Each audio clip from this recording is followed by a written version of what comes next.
Nekada startup, danas međunarodna IT tvrtka. DigiU. Od početka Digi, naše ideje nicale su u glavama tisuća ljudi i već 2 godine dokazuju svoju pouzdanost i snagu. Oni ujedinjuju sve kontinente zemaljske kugle i nastavljaju odjekivati u glavama ljudi diljem svijeta. Današnji DigiU to je 182 zemlje svijeta, 100.000 partnera, 12 jezika.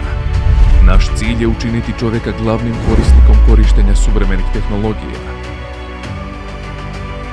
DigiU se razvija u interesu svake osobe i za dobrobit cijelog čovječanstva.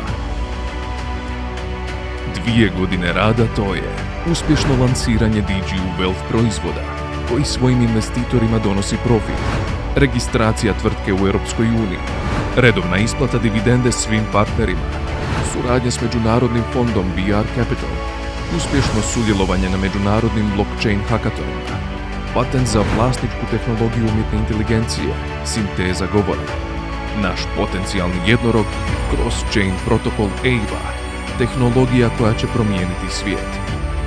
Sve je to postalo moguće zahvaljujući stručnom timu i našim partnerima.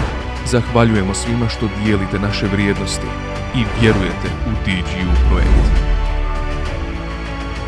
Zajedno činimo umjetnu inteligenciju popularnom, blockchain razumljivim, digitalnu kopiju osobe stvarnošću i stvaramo ozbiljnu konkurenciju tehnološkim divovima. Zajedno smo jaki. DigiU, postanite dio globalnih promjena. Ovo je tek početak.